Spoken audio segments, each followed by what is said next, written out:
யோவானுடைய சுவிசேஷம் அதனுடைய 14வது அதிகாரம் அதனுடைய 6வது வசனத்தை வாசிக்க கேட்கலாம். நானே வழியும் சத்தியமும் ஜீவனுமாய் இருக்கிறேன், என்னாலே அல்லாமல் ஒருவனும் பிதாவினிடத்தில் வரான். நானே வழியும் சத்தியமும் ஜீவனுமாய் இருக்கிறேன், என்னாலே அல்லாமல் ஒருவனும் பிதாவினிடத்தில் வரான். நம்ம இங்க வாசிக்கக்கூடியது யாரை பற்றி பேசுகிறது என்று சொன்னால், இயேசு என்று ஜீசஸ் என்று அறியப்படக்கூடிய இஸ்ரேலிலே பிறந்த யாஷ்வா என்பவரை குறித்து பரிசுத்த வேதாகமம் விதமாக சொல்லுகிறது. அவர்தான் வழி, அவர்தான் சத்தியம், அவர்தான் ஜீவன். அடுத்த வரி ரொம்ப முக்கியமானது, என்னாலே அல்லாமல் ஒருவனும் பிதாவினிடத்தில் வரான். பிதான்னு ஒருத்தர் இருக்கிறாரு, அவர்கிட்ட நீங்களோ நானோ போனோம்னா யார் இல்லாம முடியாது, யாஷ்வா இல்லாம, இயேசு இல்லாம, ஜீசஸ் இல்லாம முடியாது அப்படின்னு சொல்லிட்டு வேதாகமம் நமக்கு என்ன செய்யுது, அது படிப்பிக்குது. அப்போ பிதான் ஒருத்தர் இருக்கிறாரா அப்படிங்கிற ஒரு கேள்வி வந்துருது. பிதான் ஒருத்தர் இருக்கிறாருங்கிற ஒரு கேள்வி வந்துருது. வழி இவரு, சத்தியம் இவரு, ஜீவன் இவரு, இவரை அல்லாமல் பிதாட்ட யாரும் போக முடியாது. உதாரணத்திற்கு இப்ப யாஷ்வாங்கிற ஒரு ஆளை நீங்க எடுத்து ஒதுக்கி வச்சுட்டீங்கன்னா யாராலையும் என்ன பண்ண முடியாது, பிதாங்கிற ஒருவரிடத்தை பார்க்க முடியாது, பேச முடியாது அப்படிங்கக்கூடிய ஒரு பொருளை கொடுக்கக்கூடிய ஒரு வசனம். அவருடைய சீஷன் அவரிடத்துல போயிட்டு பிதா பிதான்னு சொல்றீரே, பிதாவை எங்களுக்கு காண்பியும் என்று சொல்லி கேட்கிறான். நியாயமான கேள்விதான்.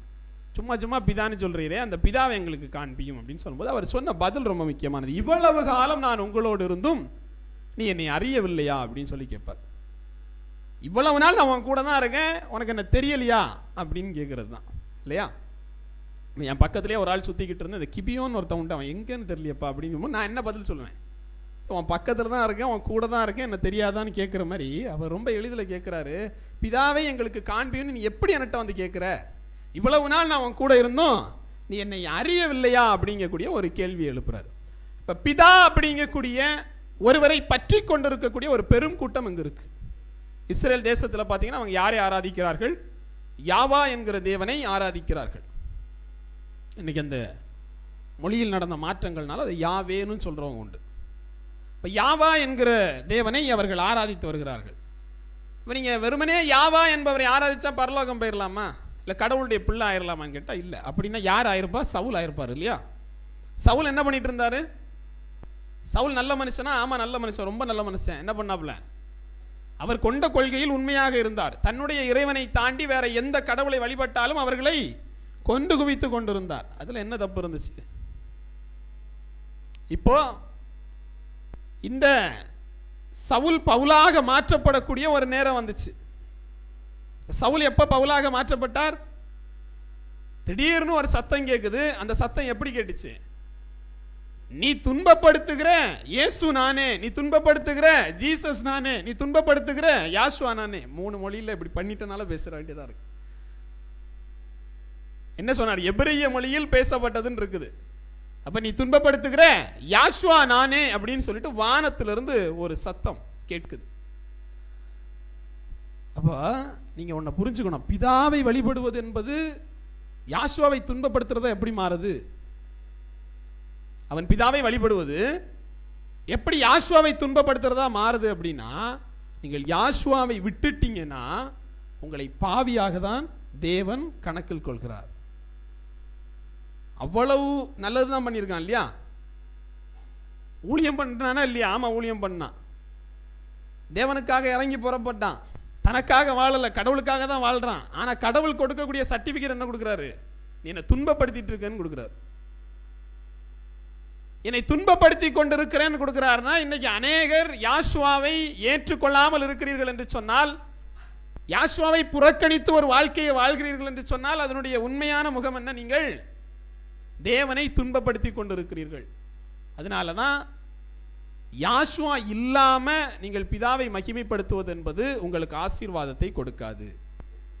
யாஷ்வாவின் ஊடாக தான் நீங்கள் எல்லாவற்றையும் செய்ய வேண்டும் இல்லையா.